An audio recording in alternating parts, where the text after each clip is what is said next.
to the right snake, and then our right brain is attached to the left snake. And then these snakes, they snake out of our head, and they go down our spine. Um, and but it was really interesting because the symbol only had the one snake, and I was thinking about that, and obviously, it's because we only have one half of our brain operating right now. I mean, when I say obviously, it's not obvious, but once you start to kind of gain a little bit more of a feeling, because everyone's really numb. Like, everyone's really numb to the feelings and the sensations around us, to our auras, to other people's auras. Most people are emotionally shut off. They can't even really feel and receive the emotions that other people are receiving and feeling, and that's probably one of the things that I had wrong with me. I had a problem with empathy, and I had a problem with just my emotions in general. I didn't have the knowledge to identify my own emotions inside myself. I couldn't say I am feeling content right now, or I am feeling good right now. I wouldn't be able to tell you what I was feeling. And so I had to go through a lot of meditation and self-reflection to try to, over time, as I was going through my daily life, asking myself questions. What is it that you're feeling right now? Can you put a word to the emotion that you're feeling right now? And slowly doing that, you start to build, I started to build more of a relationship with myself and understand myself more. And that kind of self-reflection is really what kind of got me down to this road of realizing that dysphoria is like anorexia. If you have someone that's anorexic, you don't treat their anorexia by giving them the enabling ability to continue with that delusion. You do everything that you can to show them that they're delusional, and you help them get back to a healthy state of living. You help them get back to a healthy lifestyle.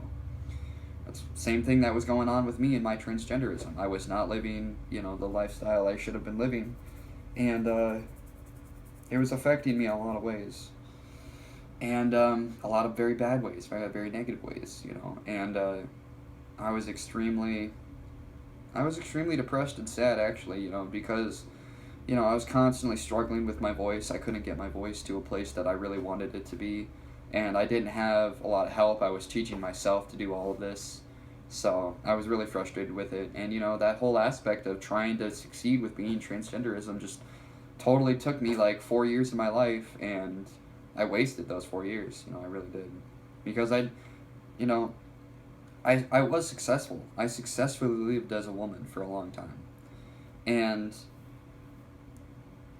it wasn't any different than now. I have the same social responses that I did back then that I do now.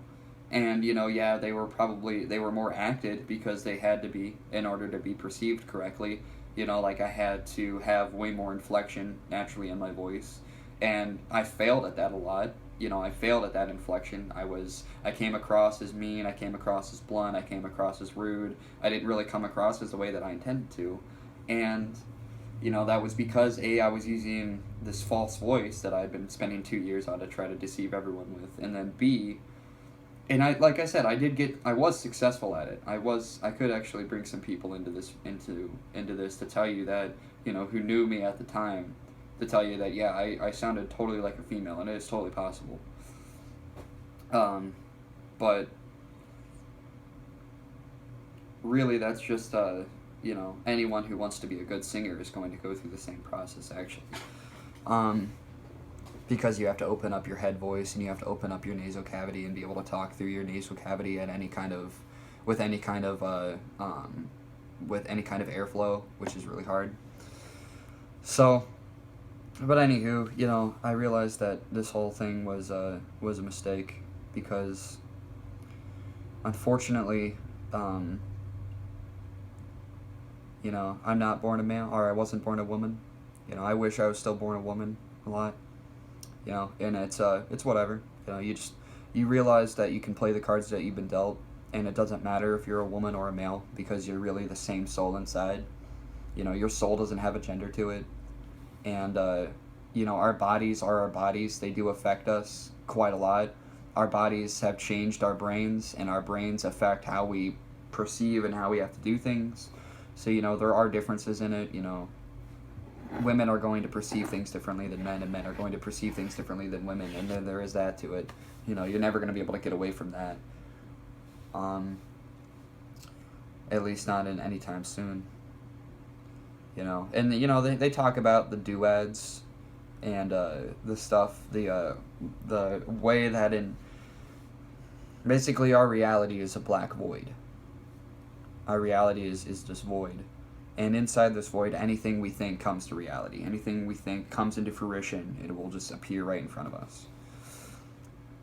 That is true reality, because we are gods and goddesses. And if you read any religious text, it'll talk about the abyss, it'll talk about the waters above and below us.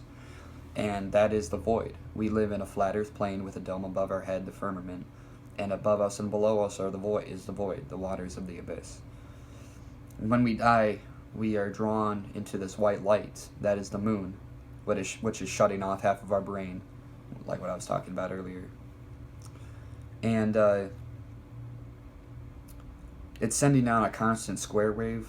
That's how it shuts off our half of our brain, because we're constantly sending out sine waves.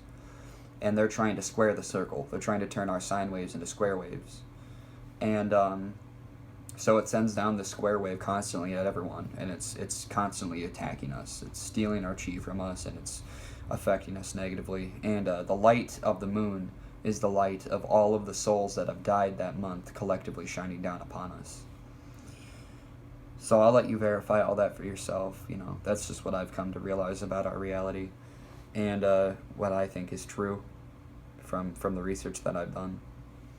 But you can make your own conclusions, and I highly suggest you do. I highly suggest you follow your heart and come to your own conclusions on this, because if I'm wrong, I want to be right. I want to stand in truth, and I want to stand in the immutable aspect of truth.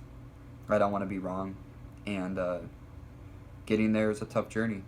It's an inward journey and it's an outward journey, but we will have truth, and we will have it universally. Everyone's going to know the truth about our reality, and about who we are, about why we're here, and about what we are. And it's going to happen soon. So, because the truth is out there, and it doesn't matter how much you want to fight. It doesn't matter how much you want to lay back and let it all happen. Heaven is coming to earth for the benefit of all. And if you're transgender, one of the reasons that you're dealing with what you're dealing with might be because you're making some bad decisions, actually. I'm sorry. I wish I can go back and sit down with my older self, or with my younger self. A couple of years ago when I was 17, I wish I could just sit down with myself and have a conversation with myself and ask myself a bunch of questions. Ask myself, what do I think about this? And what do I think about this?